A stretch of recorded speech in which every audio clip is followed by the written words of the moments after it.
Hello my fellow Kenyans, habari zenu wa Kenya wenzangu. I'm Gakonga, your coach and the pioneer of Vision Football Kenya. Habari zenu wa Kenya wenzangu, tuzungumzeni maneno yako tele leo. Today, I want us to look into the FKF constitution because FKF constitution is faulty, my fellow Kenyans. Hii constitution ya FKF ina mambo mengi ambayo ni mabaya na imekuwa ikitupoteza njia. Let me tell you my fellow Kenyans, things are bad. I want us to start looking at FKF Constitution Article 12, which is on page 12 of FKF Constitution. And what does it say? It says that any new member shall acquire rights and duties as soon as it has been admitted. What does that means to you or to me? It means that when a new member is admitted by FKF and becomes a member of FKF, immediately the member inherits the rights and duties of FKF. Therefore, if a club is registered today, if a league is registered today, as soon as it is registered, it acquires the rights and duties.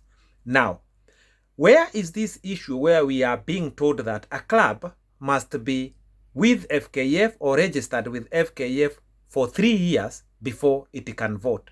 That is contradicting, because FKF constitution says that a club or a league will acquire rights and duties as soon as it has been registered. Therefore, there is something that is not correct when we are being told a club must be registered with FKF for 3 years. I want to say this as well before we move on. Let us revisit this issue of Lamu, Tana River, and Samburu County. The clubs in these 3 counties did not vote the past 2 elections that Judge Ohaga cancelled, because what were we told? There is no football. There are no clubs playing football in Lamu, Tana River, and Samburu. But I want to ask this. What happened in 2016 when Nick Mondo was voted in as FKF president? Did these 3 counties vote then in 2016, or they did not vote? If they voted then, why are they not voting this time round?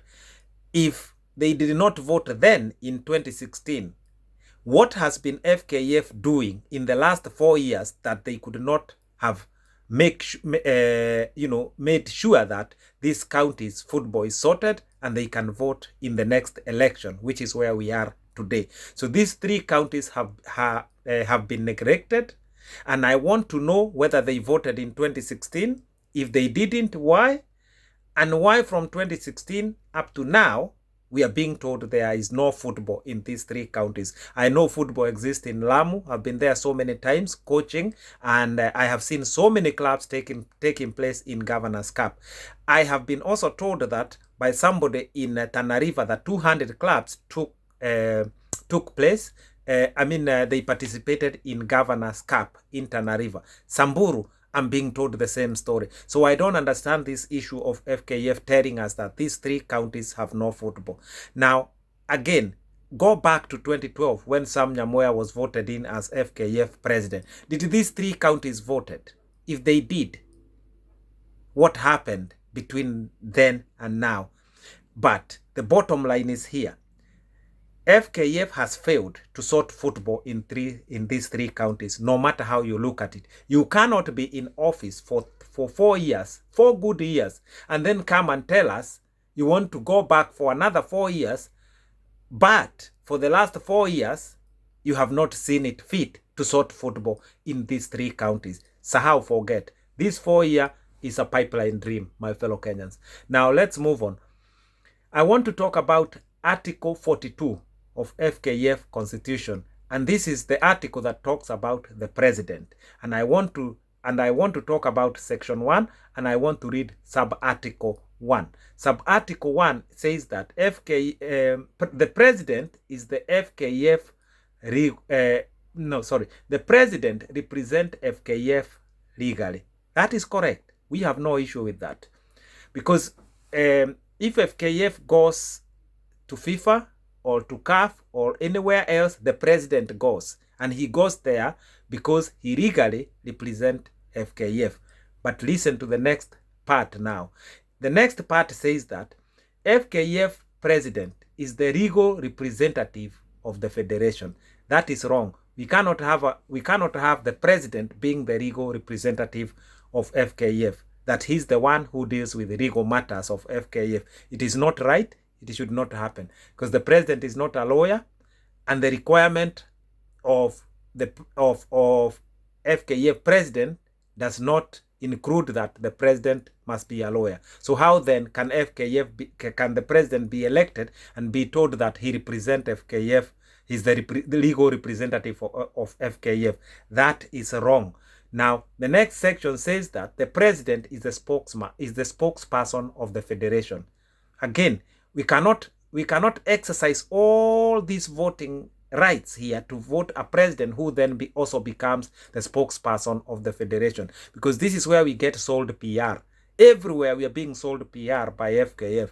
Why? The constitution says that FKF president is also the spokesman of the federation. That is wrong, my fellow Kenyans. Now, let us also now read sub-article 2 of Article 42 of FKF Constitution, which talks about the president. Sub-article 2 says that the president implements the decision passed by NEC and General Council.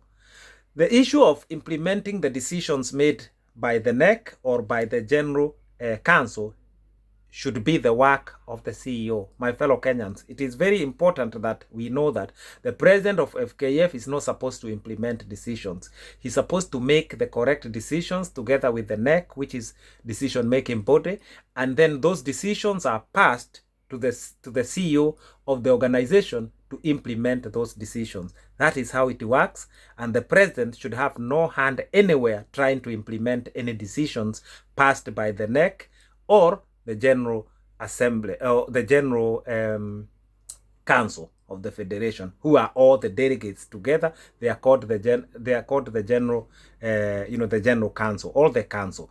Now, the next part I want us to read is Section 4 of Article 42, the President. Now, Section 4 says that only the President can propose. Yeah, listen to this. Only the President may propose the appointment or the dismissal of the General Secretary. How is that? Again, only the FKF president can propose appointment or dismissal of a General Secretary. So where is the power of all the other delegates and NEC members that they cannot propose dismissal of a General Secretary, or they cannot propose an appointment of a General Secretary? Now, this creates secrecy between the General Secretary and the President.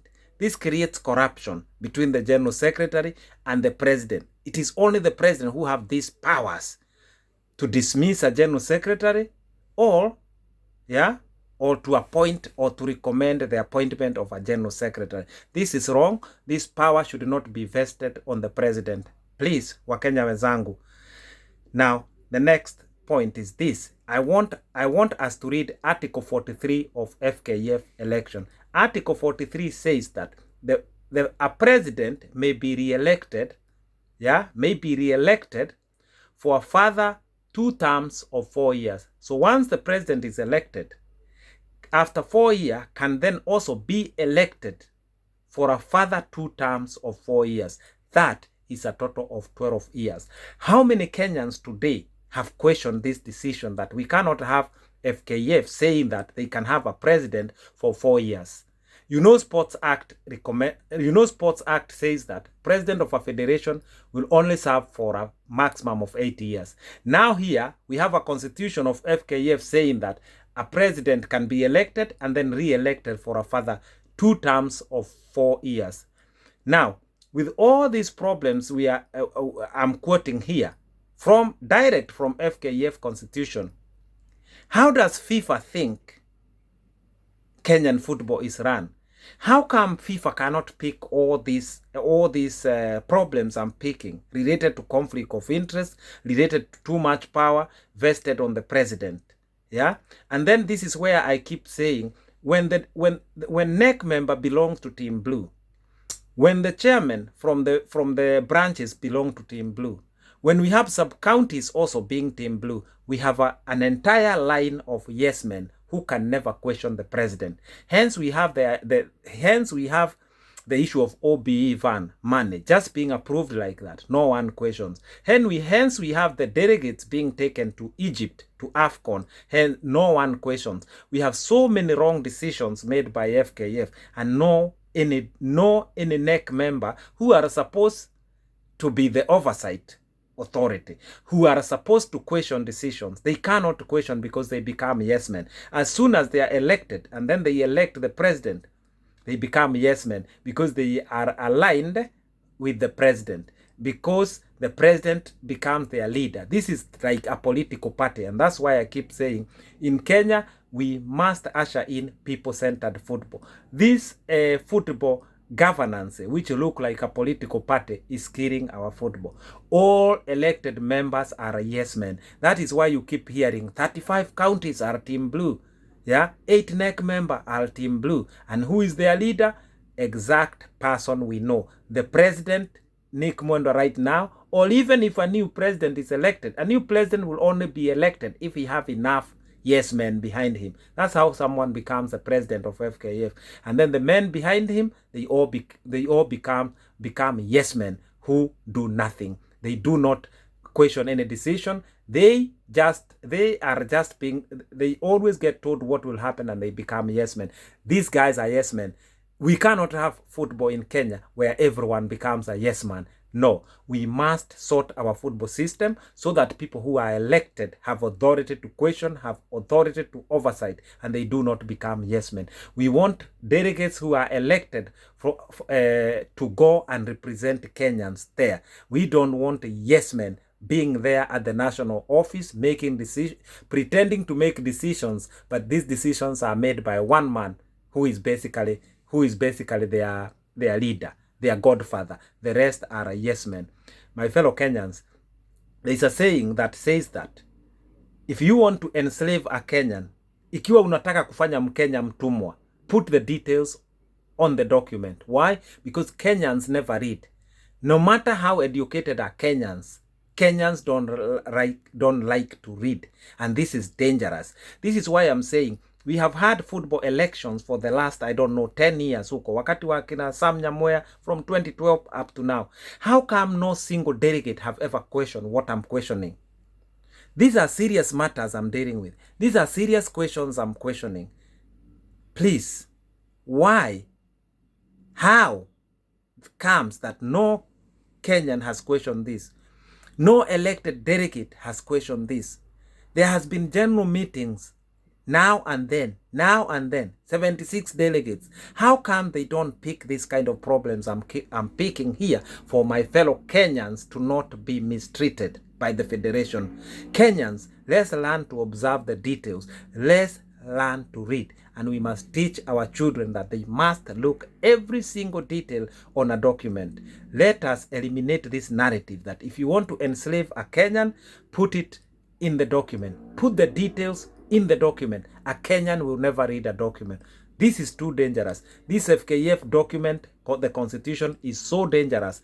And I'm even disappointed that FIFA could approve this document. We are told delegates have approved this document since 2012 because the document that Nyamoya had, which is the constitution, I read it in 2015. It is not any different with the current FKF constitution. My fellow Kenyans, let us come together, like-minded people, and spearhead a new way for our Kenyan football, where we have people-centered football, where football serves the people, not the other way around. This idea of FKF, the president, and yes men all along up to the sub-branch must end. My fellow Kenyans, think what I have told you. Let us come together and usher in a new era for our Kenyan football. Change the system. Have the right people representing you, my fellow Kenyans, in this Kenyan football. I'm Gakonga, your coach, and the pioneer of Vision Total Football Kenya. I live in peace. I'm gone.